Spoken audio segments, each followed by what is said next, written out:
আবিদ ঢাকায় তার ছোট ভাই জহিরের সাথে একটা মেসে ওঠে। জহির একটা প্রাইভেট চাকরি করত। দু ভাই একসাথে ভালোই চলছিল।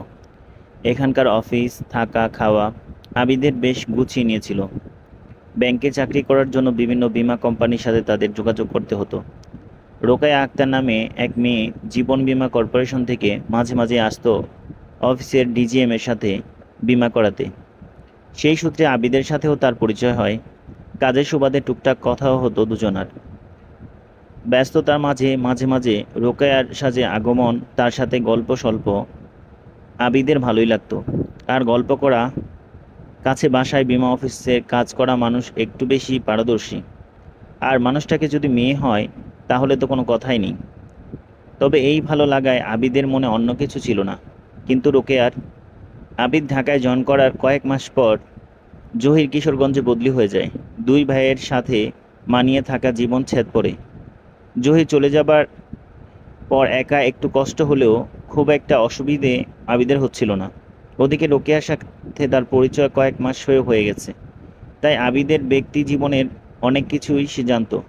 সে জেনেও রোকেয়া ক্রমাগতভাবে আবিদকে তার কথার জাদুতে ভুলিয়ে রাখতে চাইতো, কাছে আসার চেষ্টা করত। আবিদ মেসে একা থাকতো শোনা মাত্রই সে আবিদকে তার ফ্ল্যাটে সাবলেট হিসেবে থাকতে প্ররোচনা দিতে থাকে। সে তো আর ফ্ল্যাটে একা থাকে না, তার সাথে তার বোনের মেয়েও থাকে। ফ্ল্যাটের রুম তো পড়েই আছে, সমস্যা কোথায় থাকতে? আবিদ প্রথমে আপত্তি করলেও রোকেয়ার ক্রমাগত আহ্লাদী আবদারকে সে খুব বেশি উপেক্ষা করতে পারে না। আসলে মেয়েদের ছলনাময়ী মন আর পুরুষদের পুরুষালী মন কোনো ক্রমেই নিয়ন্ত্রণ করা যায় না। তাই আবিদ এক সময় রাজি হয়ে যায়। এক ছুটির দিনে আবিদ রোকেয়ার বাসায় ওঠে। ওই ফ্ল্যাটের তিনটা রুম, একটাতে রোকেয়ার, আরেকটাতে তার বোনের মেয়ে ইরা থাকতো। অন্য ফাঁকা রুমটা আবিদকে দেয়া হয়। অল্প দিনে আবিদ এখানে নিজে মানিয়ে নেয়।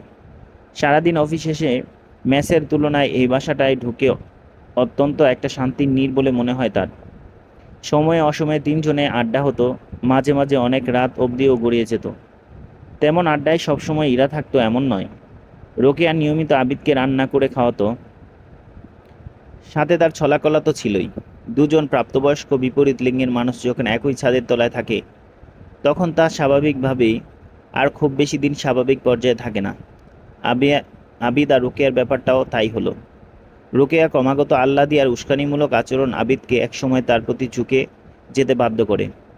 অল্প শিক্ষিত রোকেয়া পরিকল্পনা ছিল যে করেই হোক ব্যাংকে চাকরির করা পয়সাওয়ালা আবিদ সাহেবকে সে বিয়ে করা। তাই তার প্রতি ঝুঁকে যাওয়া আবিদকে সে সম্পর্কে চূড়ান্ত পর্যায়ে নিয়ে গিয়েছিল। তারপর তাকে ক্রমাগত বিয়ের জন্য চাপ দিতে থাকে। আবিদ রাজি না হলে রোকেয়া তাকে ব্ল্যাকমেল করা শুরু করে। রোকেয়ার এমন আচরণ এক পর্যায়ে আবিদ দিশেহারা করে ফেলে। কি করবে সে? একটা সময় সে বাধ্য হয়ে রোকেয়াকে বিয়ের জন্য হ্যাঁ বলতে। এই কথাগুলো সেদিন রবিবার বিকেলে আবিদ মিনুকে জানিয়েছে, যা শুনে মিনু তীব্রভাবে আঘাত পায়। এই অপমান মেনে বেঁচে থাকা মিনুর জন্য ছিল অসম্ভব। এক মুহূর্তের পরিবার পরিজন, জগৎ সংসার, স্বামী, বিশ্বাস, ভালোবাসার সব জায়গাতেই নিজেকে সে অপ্রয়োজনীয়, অতি তুচ্ছ, নিঃস্ব বলে মনে করলো। এরপরে বেঁচে থাকাটা কি তার আদৌ বেঁচে থাকা হবে? এমন গ্লানি নিয়ে বেঁচে থাকার চেয়ে তার কাছে মৃত্যুর সহজ সমাধান মনে হলো। মিনু বাড়ি এসেও সেদিন অনেক কাঁদল, কিন্তু কান্নার কারণে তার পুত্র কন্যা কাউকে তিনি জানালেন না, জানতে দিলেন না অন্য কাউকেও। প্রতিদিনের মতো ওই রাতের খাবার শেষ করে ছেলে মেয়েদের খাওয়ালো, ঘুম পাড়ালো, তারপর নিজের ঘরে একাকী নিঃসুত নিশ্চুপ রাত গিলে নিল তার শত ভাবনার বেড়াজালে। বড়সার মানুষটার বিশ্বাসঘাতকতা তাকে তীব্র হতাশার ঝাপটে ধরে অন্ধকারের অতলে নিয়ে গেল। নির্ঘুম রাত কাটল মনের সাথে শত বোঝাপড়া করে। সকালে উঠে নাস্তা তৈরি করলো, আবিরকে স্কুলে পাঠিয়ে লিয়াকে স্কুলের জন্য রেডি করলো। লিয়া মিশনারি স্কুলে পড়তো বলে সোমবার তার ক্লাস প্রতিদিনের চেয়ে একটু দেরিতে শুরু হতো। বাকি দিন ভাইয়ার সাথে সাইকেলে চড়ে স্কুলে গেলেও সোমবার তাকে মায়ের সাথে যেতে হতো। কিন্তু সেদিন লিয়া বুঝলো না কি জানি না, অজানা কারণে তার মা তাকে একা স্কুলে পাঠাতে চাইল। মিনুর বাসায় কাজের সাহায্যকারী মহিলা শেফালির স্বামী ছিল রিক্সা চালক।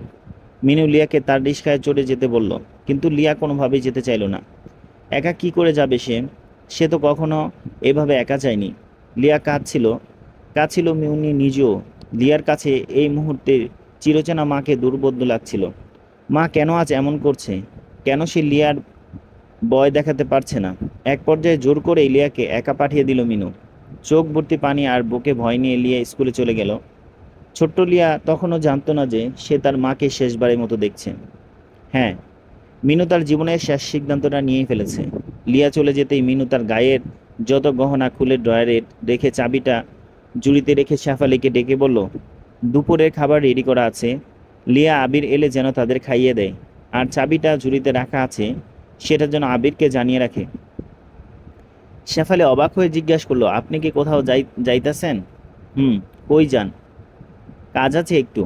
ওরা এলে তুমি ওদের খাইয়ে দিও, আমি যাই। মিনু কখনো একা এভাবে কোথাও যায়নি, তাই শেফালি কিছুটা সন্দেহ হলো। কিন্তু তার করবার আর কি আছে, সে নিজেই কাজে নিজে মন দেয়। মিনু সাদা ওড়না খুব পছন্দ ছিল। সে বাসা থেকে বের হবার সময় একটা সাদা ওড়না জড়িয়ে নেয়। তারপর হেঁটে হেঁটে চলে যায় মুরালির মোড়ে। তার মনে আজ আর কোনো দ্বিধা নেই। সে সোজা রেল লাইনের পাশে গিয়ে অপেক্ষা করতে থাকে ট্রেনের। 10টার দিকে এক মালবাহী ট্রেন যায়, সে সেটার জন্য অপেক্ষা করতে থাকে। না, মিনুর মনে আজ কোনো অনুভূতি আর সাড়া দিচ্ছে না। সে কেবলই মুক্তি চায়। মুক্তির দরজাটা খুব কাছে এসে গেছে সে। তার মাত্র কয়েকটা মুহূর্ত বাকি। তার কি একবারও আদরের লিয়া আর আবিরের মুখটা মনে জাগলো না? তার মনে কি কেবলই এক বিশ্বাসঘাতকের ছবি এঁটে আছে? ট্রেন আসতেই মিনু লাইনের উপরে বসে পড়ে। সাদা ওড়না দিয়ে পুরো মুখ ঢেকে নিয়ে উল্টো দিকে ফিরে বসে থাকে শক্ত হয়ে। রেল লাইনের পাশেই সামান্য দূরে কয়েকজন কৃষক কাজ করছিল। তারা মিনুকে এভাবে দেখে সরে যাবার জন্য চিৎকার করতে থাকে, কিন্তু মিনুর কোনো ভাবান্তর হয় না। আজ তাকে মুক্তি পেতেই হবে। কয়েক মুহূর্ত ট্রেন চলে যাবার পর মিনুর দেহটা পড়ে রইল রেল লাইনের উপরে। মুহূর্তের তীব্র ব্যথা মিনুর সমস্ত শরীর শিরা উপশিরা ছড়িয়ে গিয়েছে।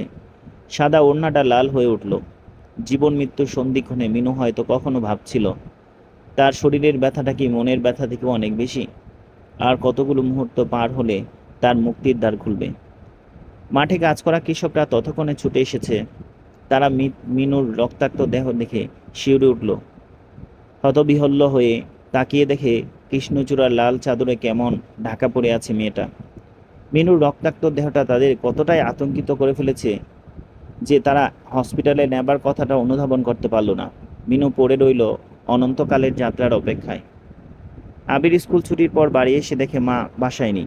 লিয়াকেও এখন স্কুল থেকে আনা হয়নি। আবির তখন শেফালিকে জিজ্ঞেস করলো, আম্মু কোথায়? কি জানি কই গেছে, আমার তো কিছু বইলা যায়নি। আপনি জিজ্ঞেস করেন নাই? কিছু বলে নাই? না, বলে নাই, কিন্তু যাওয়ার আগে বইলা গেছে তুমি লিয়ারে যেন স্কুল থেকে নিয়ে আসো, আর চাবি রাখা গেছে তুমি আসলে যেন দেই। এই যে ওইখানে ঝুড়িতে রাখা।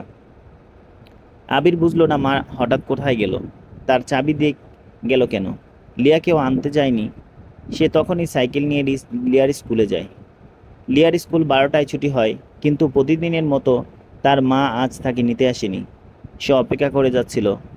একটা সময় স্কুলের দারোয়ান এসে তাকে জিজ্ঞেস করে, আজকে তোমাকে নিতে আসে নাই কেউ? না। তোমার আম্মু কি আসতে দেরি হবে? আম্মু তো দেরি করে না, সবাই চলে গেছে, আমি তো আর থাকবো না। তুমি তাহলে ট্রাফিক বক্সে গিয়ে বসো, আম্মু আসলে চলে যেও। কথাটা বলে দারোয়ান তাকে ট্রাফিক বক্সে বসিয়ে দিয়ে চলে যায়। সেখানে লিয়া একা অপেক্ষায় বসে থাকে। এক সময় দেখে সাইকেল নিয়ে তার বড় ভাই আসছে। ছুটি হবার প্রায় ঘন্টাখানেক কিছু পর লিয়াকে নিয়ে আবির বাসায় ফেরে। এসে দেখে তখনও তাদের মা বাসায় আসেনি। আম্মু তো কখনো এমন করেনি। আবির লিয়াকে বাসায় রেখে মাকে খুঁজতে বের হয়ে যায়। তপ্ত রোদে সাইকেল চড়ে আবির যতটা সম্ভব তার মাকে খুঁজল। এক পর্যায়ে সে তার বাবাকে ফোন করে জানালো, কিন্তু দুপুর গড়িয়ে গেলেও মায়ের কোনো খোঁজ পাওয়া গেল না। কোথায় গেল আম্মু? মিনুরা যে বাড়ি থাকে তার একটু দূরেই দীর্ঘ মাঠ পেরিয়ে রেলপথ চলে গেছে। যখনই ট্রেন যায় ঘরের জানলায় বসে দুই ভাই বোন সেটা দেখত। বাড়ির পাশের খোলা মাঠটাতেই লিয়া খেলতো। আজও সে সেখানে খেলছিল, কিন্তু মা না থাকায় তাকে কেউ ডাকতে আসছিল না। দুপুর হয়ে গেছে, শেফালিকে বাড়ি ফিরতে হবে, কিন্তু লিয়াকে কার কাছে রেখে যাবে? সে তখন লিয়াকে পাশের বাসার এক দাদির কাছে রেখে যায়। সে বাসার কাজের মহিলা যখন জানতে পারল সকালের পর থেকে লিয়া মা বাসায় নেই, তাকে খুঁজে পাওয়া যাচ্ছে না, তখন তার কেমন যেন সন্দেহ হলো। সে ওই বাসার দাদিকে জানায়। ওইখান থেকে একটু দূরেই মুরালির মোড় নামে যে জায়গাটা আছে, সেখানে সকাল থেকে রেল লাইনের পাশে এক মহিলা পড়ে আছে ট্রেন অ্যাক্সিডেন্ট করে। এতক্ষণে কে বেঁচে আছে কিনা মরে গেছে কে জানে। সে ওই পথে যাবার সময় দেখছিল, দেখতে কেমন লিয়ার মায়ের মতোই মনে হয়েছিল তার। আবিরকে যেন কথাটা জানায়, সেখানে গিয়ে একবার খোঁজ করে। কাজের মহিলার কথায় দাদির ভেতরে ভেতরে ভয় পেলেন। তিনি ব্যাপারটা আবিরকে না জানিয়ে আবিরের চাচা শফিককে জানায়। ততক্ষণও বিকেল হয়ে গেছে। ভদ্রমহিলার কাছ থেকে এসব জেনে শফিক তার এক বন্ধুকে নিয়ে সাইকেল করে মুরালির মোড়ে রওনা দেয়। আবির যেতে চাইলেও তাকে নেয় না। কি জানি ওখানে কে পড়ে আছে, মহিলাটা যদি সত্যি আবিরের মা হয়ে থাকে। আবির বাচ্চা ছেলে, ওর পক্ষে সেটা সহ্য করা সম্ভব হবে না। বিকেলের শেষ আলোটুকু তখনও ঝাই ঝাই করছিল। এমন সময় শফিক মুরালির মোড়ে পৌঁছায়। সেখানে অনেক মানুষের জটলা। তার বুকের ভেতরে চাপা রাখা আশঙ্কাটা ততক্ষণে আতঙ্কের রূপ নিয়ে ফেলেছে। দেখল পুলিশ এসে চারপাশে ঘিরে রেখেছে। তারা উপস্থিত জনতাকে জিজ্ঞাসাবাদে ব্যস্ত। শফিকের গলা শুকনো কাঠ হয়ে যাচ্ছে। তার পা দুটো লোহার মতন ভারী হয়ে আসছে, যেন শেকল ছাড়িয়ে মাটিতে গেড়ে অনড় হয়ে বসে থাকতে চাইছে।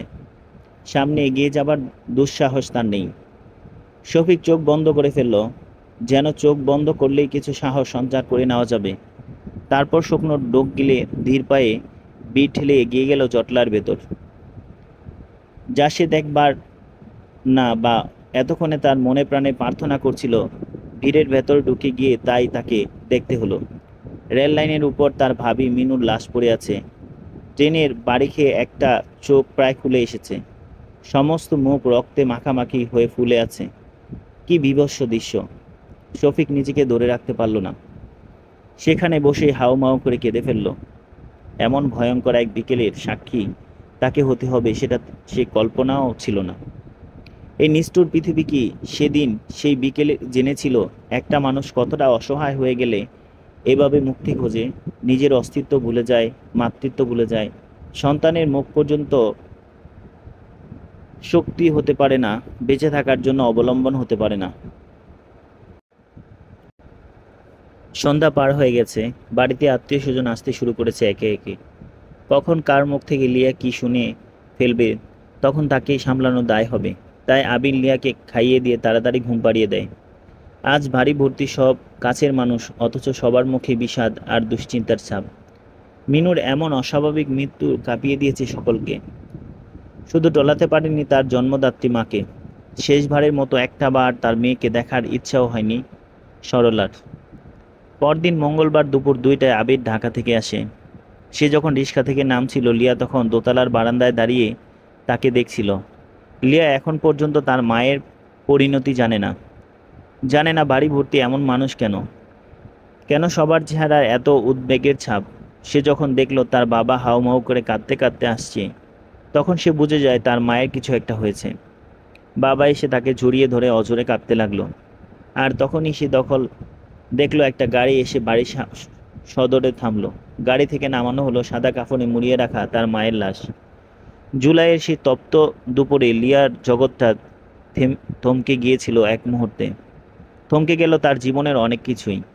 গতকালের বিকেলটা লিয়ার জীবনে সুখের অধ্যায় কেড়ে নিয়েছে, অস্ত গেছে। অবুঝ লিয়া জানে না আজ থেকে শুরু হয়ে গেল তার দহনের দিন। বিকেল গড়ালেই কেমন রকম জটিলতা ছাড়া মিনুর দাফন হয়ে যায়। আরও একটা বিকেল কেটে গেল ঘটনার ঘনঘাটা আর বিষণ্ণতা নিয়ে। বিকেল সময়টাই কি আসলে রহস্যময়? বিকেলের আকাশ, মেঘ, আকাশ জুড়ে এত রং খেলা, সব কিছুই কি কেমন অন্যরকম, অদ্ভুত আর রহস্যময় লাগে। শেষ বিকেলে মিনুর অধ্যায়টা দাফন হয়ে গেল। এই নশ্বর পৃথিবী হয়তো সেদিন অনুধাবন করতে পেরেছিল মিনুর বুকে কতটা ক্ষত হয়েছিল। সে ক্ষতের যন্ত্রণা আজ এত বছর পর এসেও তার স্বামী সন্তানকে বয়ে বেড়াতে হয়। মিনু তার অজন্মা মুক্তি খুঁজে নিয়েছে, কিন্তু দিন যেতেই সকলের প্রশ্ন হয়ে উঠল লিয়া আর আবিরের। লিয়া অনেক ছোট, তার মায়ের যত্নটাই চাই, কিন্তু এই পৃথিবীতে সব কিছুই শূন্যতা পূর্ণ হলেও মায়ের শূন্যতা কেউ পূরণ করতে পারে না। মা ছাড়া একটা শিশুর জীবন জন্য পৃথিবী হয়ে যায় রুক্ষ, কঠিন, দুর্বিষহ, অনিরাপদ।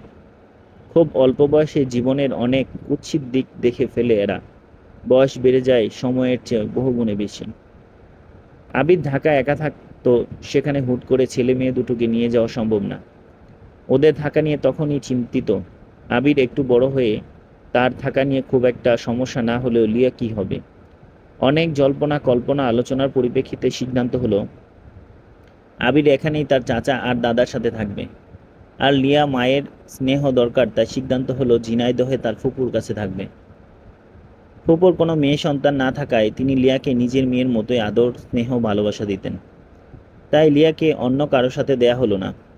লিয়া ফুপুর সাথে ঝিনাইদহে রওনা হলো তার জীবনে নতুন অজানা এক অধ্যায়ের দিকে। কি অদ্ভুত এই জীবনের গাড়ি! কখন কোথা থেকে কোথায় নিয়ে যায়, কখন ধাক্কা খেয়ে যায়, কেউ বলতে পারে না। ঝিনাইদহে লিয়া বেশ ভালোই ছিল। মায়ের অভাব কেউ কোনোদিন পূরণ করতে না পারলেও কিন্তু লিয়ার ফুপু চেষ্টা করেছিল লিয়া যেন কখনো তার মায়ের অভাব বোধ না করে। এখানে লিয়ার প্রথম যে সমস্যাটা হয় সেটা হলো ভালো স্কুল। কাছাকাছি কোনো ভালো স্কুল না থাকায় লিয়াকে অনেকটা দূরে এক স্কুলে ভর্তি করা হয়। তারপর দিন যেতে লাগলো আপন গতিতে। ফুপুর আদরে থাকলেও লিয়া ধীরে ধীরে অনেক কিছু বুঝতে শিখে গেল। এ বাড়িতে তার ফুপুর কোনো কর্তৃত্ব নেই। ফুপা যা বলবে তাই হবে। তার ফুপু তাকে মায়ের স্নেহ দিলেও ফুফা যেন পারল না সেটা। ফুফা যখন বাড়িতে আসে তখন নিজের সন্তানদের জন্য কত কিছু নিয়ে আসতো, কিন্তু সেখানে লিয়ার জন্য কিছুই থাকতো না। লিয়ার শিশু মনে একটু একটু করে কষ্টের বরফ জমতে থাকে। তার ফুপু এসব দেখে কষ্ট পেলেও তিনি এ ব্যাপারে বিশেষ কিছু করতে পারেন না। একটা সময় লিয়ার বাবাও বিষয়গুলো আন্দাজ করতে পারলেন। তাই মেয়ে এখানে থাকলেও তার যাবতীয় খরচ তিনিই দিয়ে যেতেন। এটাও লিয়ার ফুপু শরীফ সাহেবের পছন্দ করতেন না। এইসব নিয়ে ফুপুর সাথে তার প্রায়ই কথা কাটাকাটি চলতো। এভাবে 3 মাস চলে গেল।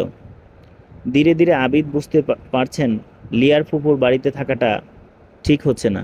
ওদিকে রোকায়াও তাকে ক্রমাগত প্রেশার দিয়ে যাচ্ছে বিয়ের জন্য। আবিদ তখন সব ঠিক বিবেচনা করে তার বোনকে বিয়ের কথা জানায়।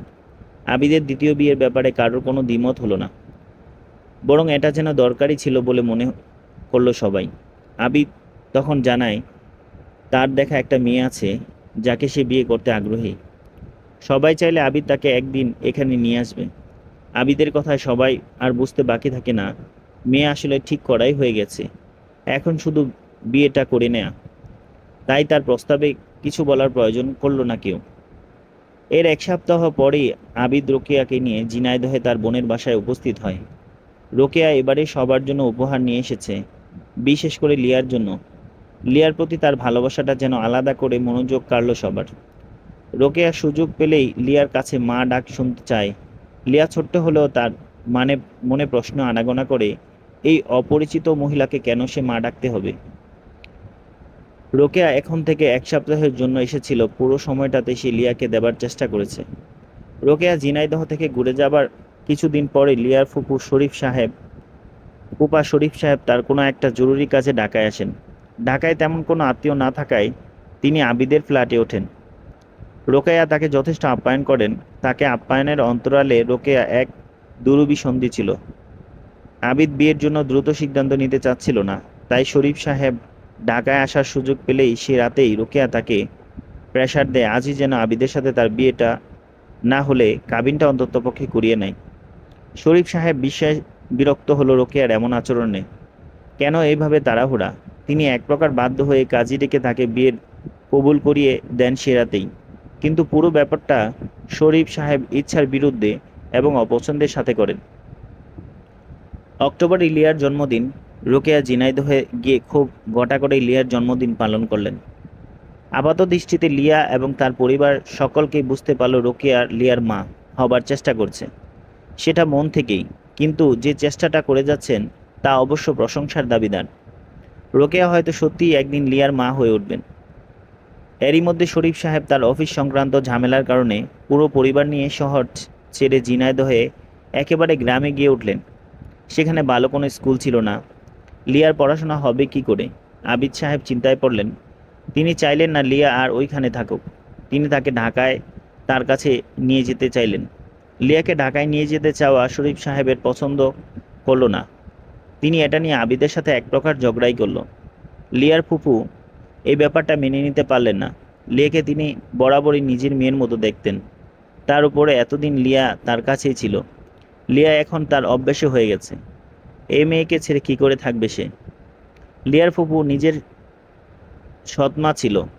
সৎ মায়ের আচরণ আর ভালোবাসা কেমন যেন সেটা তিনি হাড়ে হাড়ে জানতেন। তাই লিয়াকে নিয়ে যাবার কথা তুলতেই তার বুকের ভেতর অজানা আতঙ্ক এসে ভিড় করে। কিন্তু লিয়ার বাবা যদি মেয়েকে নিয়ে যেতে চায়, তাকে আটকাবার কোনো শক্তি তো তার নেই। তিনি খুব কাঁদলেন। মাঝে মাঝে কিছু অক্ষমতা জীবনকে তুচ্ছ করে তোলে। ডিসেম্বরে আবিদ সাহেব লিয়াকে ঢাকায় তার নিজের বাসায় নিয়ে এলেন। রোকেয়া লিয়াকে সদরে গ্রহণ করলেন। তিনি লিয়াকে আদর ভালোবাসায় আগলে নিলেন। কিছুদিন পর আবিরকেও নিয়ে আসেন এখানে। লিয়াকে খিলগাঁও স্কুলে ভর্তি করিয়ে দেন, সাথে আবিরকেও। আবিদ সকাল সকাল অফিসে চলে যেত। বাবা অফিসে যাবার পর আবির লিয়া স্কুলে যেত। তার বেশ কিছুক্ষণ পর রোকেয়া অফিসে যেত। এভাবেই চলছিল প্রতিদিনই রুটিন। লিয়া ছোট ছিল, অনেক কিছুই বুঝতো না, কিন্তু আবির অবুঝ ছিল না। এমন অনেক কিছু ছিল যা সে এড়িয়ে যেতে পারতো না। তাই মাস পেরোতেই দেখা দিল বড় বড় সমস্যা। ওরা সবাই স্কুলে আর অফিসে চলে যেতেই দুপুরে ফাঁকা বাসায় অনেক কিছু করার সুযোগ হতো, যা রোকেয়া কাজে লাগাতো। রোকেয়া বিমা অফিসে চাকরি করায় অনেক লোককে তার বাসায় আসতে হতো। সাথে উঠতি বয়সী অনেক মেয়েকেও আসতে হতো। ঘরের ভেতরে দরজা বন্ধ করে তারা কি এমন কাজ করতো তা কিছু বুঝতে না পারার মতো বয়স আবিরের ছিল না। মাঝে মাঝেই অনাকাঙ্ক্ষিত কিছু ঘটনা তার চোখে পড়ে যেত। সেসব বাবাকে জানাতেই লেগে গেল দুর্মার। মা সম্পর্কে এমন নোংরা কথা তোলায় আবিদ ছেলেকে দোষারোপ করল। রোকেয়া তাতে আগুনে ঘি ঢালার সুযোগটা হাতছাড়া করল না। পিতা পুত্রের দ্বন্দ্ব চরমে চলে গেল। আবিদ কোনো রকম চিন্তাভাবনা না করেই ছেলেকে পিটিয়ে বাসা থেকে বের করে দিলেন রাতের অন্ধকারে। আবির দুহাতে চোখের পানি মুছতে মুছতে এক আকাশ সমান ডাক, অভিমান আর ঘৃণা নিয়ে বের হয়ে গেল বাড়ি ছেড়ে। যাবার আগে লিয়াকে জিজ্ঞেস করলো, লিয়া, তুই যাবি না আমার সাথে? না। এত কিছুর পরেও এখানে থাকবি? আমার সাথে চলে আয়। ছোট হলেও লিয়া এতটুকু বুঝতে শিখেছে যে সেখানে তার ভাইয়ের নিজের কোনো নির্দিষ্ট গন্তব্য নেই। সেখানে তার সাথে কি করে সে যাবে? তাই সে তার ভাইকে অনিচ্ছার সাথে বলল, না ভাইয়া, যাব না। যাবি না তো? এখানে পচে মরবি? জানি না, আমি চললাম। থাক তুই তাহলে। আমি আর আসবো না। বাবা আমাকে বুঝলো না, কেমন নির্দয় হয়ে গেল। এই বাবা কি আমাদের বাবা? আম্মু কেমন করে মার খাওয়ালো আর বাবা তার কথায় মারলো। চলে যাচ্ছি আমি, আর আসবো না। ভালো থাকিস তুই। এক নাগাড়ে কথাগুলো বলে আবির হাঁটতে শুরু করলো। কোথায় যাবে এখনো সে জানে না। লিয়া অসহায়ভাবে তার ভাইয়ের এভাবে চলে যাওয়ার সাক্ষী হলো। কি হবে তার ভাইয়ের? আবির সে রাতে শেষমেশে যশোরে চলে যাবার সিদ্ধান্ত নেয়। সেখানে চাচার শাশি কিছুদিন থেকে ঝিনাইদহে তার ফুফুর বাড়িতে চলে যায়। শুরু হয় স্রোতের টানে বয়ে যাওয়া ছন্নছাড়া জীবন। সেখানে সে স্কুলে ভর্তি হয়, পাশাপাশি ড্রাইভিং শিখে নেয়। ফুপুর বাসা থেকেই সে এসএসসি পাস করে। এসএসসি পাস করার পর সে ঝিনাইদহ ছেড়ে নড়াইলে চলে যায় তার এক মামার বাসায়। সেখানে সে 2 বছর থাকে। তার বাবা তার জন্য টাকা পাঠালেও পড়াশোনার পাশাপাশি একটা দোকানেও সে সেলসম্যানের কাজ করে। খুব অল্প সময় আবিরকে অনেক কিছু শিখতে হচ্ছে, নতুন করে শিখে নিতে হচ্ছে জীবনের যত গোলখুঁজি।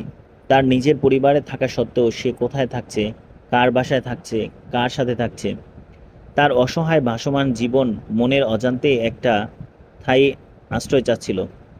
সেখানে সে দিন শেষে নিজের ঘর ভেবে ফিরতে পারবে, যে ঘরে নিজের মানুষের কাছে নিজেকে খুলে জমা রাখা কথা বলতে পারবে। সে ধীরে ধীরে খেয়াল করলো তার ওই ক্লাস এর মেয়ে রিপা আলাদা করে তাকে দৃষ্টি আকর্ষণ করছে। যার সাথে কথা বলতে তার ভালো লাগে, ইচ্ছে করে চেপে রাখা যত ব্যথা তার কাছে আলগা করা যায়। এই ভালো লাগাটাই কি অন্য কিছু? বিয়ের 1 বছর না যেতেই কন্যা রুবার জন্ম হয়। রুবার জন্ম আবিদ রোকেয়ার জীবনকে পরিপূর্ণতা দিল। কিন্তু রুবার জন্ম সবার জন্য সুখকর হলো না। তার জন্ম লিয়ার জীবনে এক অন্ধকার অধ্যায়ের সূচনা করল। রুবা পেটে আসতেই রোকেয়া পুরোপুরি বদলে গেলেন। লিয়ার জন্য তার মনে ভালোবাসার পরিবর্তে জমা হতে লাগলো ঈর্ষা। সে লিয়াকে দিয়ে আস্তে আস্তে ঘরের সমস্ত কাজ শিখিয়ে নিতে লাগলো। আদরের লিয়াকে ধীরে ধীরে সংসারের সব কাজ শিখে নিতে হলো। ঘরের সমস্ত কাজের পর তার নিজের পড়াশোনা করার সময় হতো। সকালে নাস্তা বানিয়ে স্কুলে যেত, ফিরে এসে দুপুরে রান্না করতে হতো, সেই সাথে তার মায়ের যত কাজ আছে সেসব করতে হতো। লিয়া স্কুল থেকে এলে রোকেয়া অফিসে যেত, তখন বাড়ির সব কাজ লিয়াকে করতে হতো। রুবার জন্ম হওয়ার পর লিয়ার কাজও আরও অনেক গুণে বেড়ে যায়। কি করে একটা নবজাতকের কাঁথা ধুতে হয় ছোট্ট লিয়াকে সেটা পর্যন্ত শিখতে হয়। লিয়া কাজ করত আর তার মায়ের স্মৃতি মনে করে বোবা কান্নায় ভেঙে পড়ত। প্রতিদিন সে নতুন করে পৃথিবী আরও একটা নিষ্ঠুরতম দিনের জন্য সে পরিচিত হতো। দিন শেষে একাকী অন্ধকারে বসে তার মনে হাজারো প্রশ্ন ভিড় করে। তার জীবন কেমন করে এমন পাল্টে গেল? কেন তার জীবনে আর সবার মতো হতে পারল না? কেন তার মা তাকে ছেড়ে এভাবে চলে গেল? বছরে দু একবার যখনই সবাই মিলে চাচা আর ফুপুর বাড়িতে বেড়াতে গিয়ে লিয়া তখন মন ফুলে একটু শ্বাস নিতে পারত, কিন্তু সেটাও রুবাইয়ার সহ্য হতো না। রোকেয়া একবারের জন্য লিয়াকে কাজ ছাড়া করতে চাইতো না। যদি লিয়া তার গোমর সব ফাঁস করে দেয়, লিয়াকে একদিনের জন্য স্বাভাবিক জীবনে ফিরতে পারবে না। সেদিন রাতে ভাইয়াকে যখন বাড়ি থেকে বের করে দেওয়া হয়, সেদিন কেন ভাইয়া ডাকে সে সাড়া দিল না? তাহলে হয়তো এভাবে নিজের বাড়িতে আজ তাকে কাজের লোকের স্থান নিতে হতো না। লিয়া এর কান্না কখনো তার বাবার চোখে পড়েনি। সবই কি রোকেয়ার মায়াজাল ছিল, নাকি আবিদ নিজেও ইচ্ছে করে তার চোখে ঢুলে পড়ে থাকে? প্রায় বছর দুয়েক পর এক দুপুরে হুট করে আবির এসে হাজির হয়। লিয়া দরজা খুলেই দেখে তার ভাইয়া। এতদিন পর ভাইয়াকে দেখে সে ভীষণ অবাক হয়। আরও বেশি অবাক হয় ভাইয়ার সাথে দাঁড়িয়ে থাকা মেয়েটাকে দেখে। লিয়া জিজ্ঞাসু দৃষ্টিতে তাকালে আবির বলে, আমি বিয়ে করে ফেলেছি রে, এটা তোর ভাবি রিপা। লিয়া তার ভাইয়ার পাশে দাঁড়িয়ে থাকা মেয়েটার দিকে তাকালো। ফর্সা গোলগাল মুখের সুন্দর মুখখানায় কেমন যেন কঠিনের ছাপ। জার্নি করে আসায় মুখটা একটু শুকনো দেখাচ্ছে। লিয়া ওদের কি বলবে ভেবে পেল না। সে একইভাবে বিস্মিত এবং আতঙ্ক অনুভব করল। সে জানে রোকেয়া এসব দেখলে তুলকালাম কাণ্ড ঘটাবে। সে তার ভাবিকে সালাম দিয়ে তাদের ভেতরে এসে বসতে বলে। আবির তখন লিয়াকে বলে, কিরে ভাবি দেখে খুশি হসনি? তোর ভাবি কিন্তু খুব চমৎকার মেয়ে, তোর পছন্দ হবে। পছন্দ হবে না কেন? খুব ভালো লাগছে, কিন্তু বাবা আর আম্মু তোদের এভাবে দেখে কি বলবে তাই ভাবছি। ও কি আর বলবে, কিছু বকা দিবে তাই। বিপদে পড়েছি বলেই তো এসেছি, নয়তো আসতাম নাকি। তোরা বস, আমি আম্মুকে ডেকে আনি। বলে লিয়া রোকেয়াকে ডাকতে চলে যায়। রোকেয়া এসে এই অনাহত অতিথি দেখে চরম বিরক্ত হলো। সে চিৎকার চেঁচামেচি করে তাদের ঘর থেকে বের করে দিয়ে বললেন, তোমাদের বাবা বাসায় না আসা পর্যন্ত সিদ্ধান্ত হবে তোমরা কোথায় থাকবে। আবির নিজেকে অসহায় বোধ করলো। এইচএসসি পাশ করে সে হুট করেই রিপাকে বিয়ে করে ফেলে, কাউকে না জানিয়ে। বউ নিয়ে মামা বাড়িতে উঠতে মামা মামি ব্যাপারটা ভালোভাবে নিতে পারলেন না। তাছাড়া দুজন বাড়তি মানুষ লালন পালন করাও তাদের জন্য কষ্টসাধ্য। তাই আবিরের মামা তাকে তার বাবার কাছে চলে যেতে বললেন। তিনি একটা কিছু ব্যবস্থা নিশ্চয়ই করবেন। তাই কোনো রকম খবর না দিয়ে আবির সোজা তার বাবার কাছে চলে এসেছে রিপাকে সাথে নিয়ে। কিন্তু রোকেয়া তাদের সাথে এতটা দুর্ব্যবহার করলো সেটা তার কল্পনাতেও ছিল না। মস্ত এই শহরে যাবার মতো তার দ্বিতীয় কোনো জায়গাও নেই। তাই বাধ্য হয়েই এই বাড়ির সিঁড়িতে বসে থাকে বাবার জন্য অপেক্ষা করতে লাগলো। বাবা নিশ্চিত তাদের ফেলে দিতে পারবে না, কিন্তু রিপা এই পরিস্থিতিতে ভীষণ অপমানিত বোধ করলো। সে আবিরকে কথা শোনাতে ছাড়ল না। আরও একটা বিকেলে তীব্র অস্থিরতা নিয়ে কাটলো লিয়ার। বিকেলের সময়টাকে এখন তার ভয় লাগে। তার জীবনে যত অঘটন এই বিকেলে ঘটেছিল। এমন বিভীষিকাময় বিকেল আর কত দেখতে হবে তাকে। বিকেল গড়িয়ে সন্ধ্যা হতে আবিদ সাহেব বাসায় উপস্থিত হয়। আবিদ সব কিছু শুনে প্রথমে হতবিহ্বল হয়ে পড়ে। এই অল্প বয়সে নির্বোধের মতো বিয়ে করে ফেলার জন্য ছেলেকে পেটাতে শুরু করে। অনেক রাগারাগি আর কথা খরচের পর আবিদ ওদের ঘরে ঢুকতে দেয়। হাজার হোক নিজের ছেলে, তাকে তো আর ফেলে দেওয়া যায় না।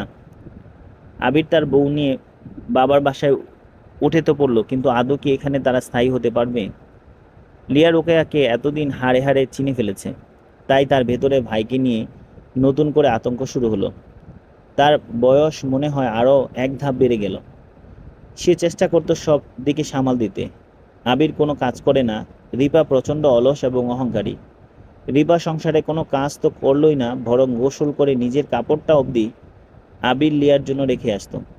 বেলা করে ঘুম থেকে উঠতো, তার জন্য ডাইনিং টেবিলে খাবার রেডি চাইতো। লিয়া খাবার রেডি করে খেতে দিত, না রাখলে গিয়ে আবারও শুয়ে পড়তো। আবির তখন বেকার ছেলে, তাই সঙ্গত কারণেই রিয়ার প্রয়োজনীয় জিনিস অভাব পূরণ করতে অপারগ ছিল। আবিরের এই অক্ষমতা নিয়ে রিপার সাথে প্রায় প্রতিদিনই কথা কাটাকাটি ও তুমুল ঝগড়া হতো। আবির বাধ্য হয়ে একসময় একটা গার্মেন্টসের চাকরি নিয়ে নেয়। এসএসসি পাস করা একটা ছেলে এর চেয়ে ভালো কি আর চাকরি করতে পারে। রোকেয়া যেখানে এমনিতে এত লোকের উপস্থিতি মেনে নিতে পারছে না, সেখানে রিপার এসব আহ্লাদী আচরণ, তার অবাস্তব বায়না তাকে আরও বেশি খেপিয়ে তুলেছে। সে অনবরত আবিদের কোন কান বাড়ি করতে লাগলো। সারাদিন অফিস করে এসে রোজ রোজ এসব ঝামেলা আবিদ মেনে নিতে পারছিল না। সে সিদ্ধান্ত নিল আবিরকে আলাদা বাসায় তুলে দেবে। সে ওদের দুজনে থাকার জন্য আলাদা একটা বাসা ঠিক করে দিয়ে সংসারের যাবতীয় জিনিসপত্র কিনে দিলেন। কিন্তু অহংকারী দীপা কোনো কিছুই পছন্দ হলো না। ঢাকা শহরে অল্প আয়ে কারো সাহায্য নিয়ে বিলাসী জীবন চাওয়াটা যে রীতিমতো অন্যায় আবদার, সে বোধটুকু রিপার মাঝে নেই। প্রতিনিয়ত রিপার এই অসহনীয় আবদার মেটাতে হিমশিম খাচ্ছিল আবির। তাই সে একসময় সিদ্ধান্ত নেয় এই রঙিন ঢাকা শহর নয়, সে ঢাকার অদূরে সাভারে এসে থাকার বন্দোবস্ত করে ফেলে। সাভারের জায়গাটা একেবারে গ্রামও নয়, আবার আধুনিক শহরও নয়। এখানে দুটোর ইমোজি পাওয়া যায়, তাই থাকার জন্য ভালোই লাগে। ফ্রেশ পানি আর বাতাস এখানে বিদ্যমান। আবির সাভারে চলে আসার পর তার বাবা সকলকে নিয়ে সাভারে চলে আসেন। এখানে বাসায় উঠে কিছুদিনের মধ্যে একটা জমিও কিনে ফেলেন। চেষ্টা করলেন স্থায়ী হবার। আর তারপর থেকেই শুরু হয় নতুন আরেক অধ্যায়। চলবে। গল্পটা সকলের অনেক ভালো লাগবে। শুরু থেকে গল্পটা অবশ্যই সকলে শুনবেন। এই গল্পটা আমাদের জীবনের সাথে সম্পর্কিত। আমরা আমাদের জীবনের কত উত্থান পতন, জীবনের কত বাস্তবতাকে আমাদের ফেস করতে হয়, তাই তুলে ধরেছেন গল্পকার। তাই সকলের আহ্বান, এই গল্পটা পুরোপুরি শুনবেন এবং আমার গল্পটা যদি ভালো লাগে থাকে তবে চ্যানেলটাকে অবশ্যই সাবস্ক্রাইব করে দিবেন।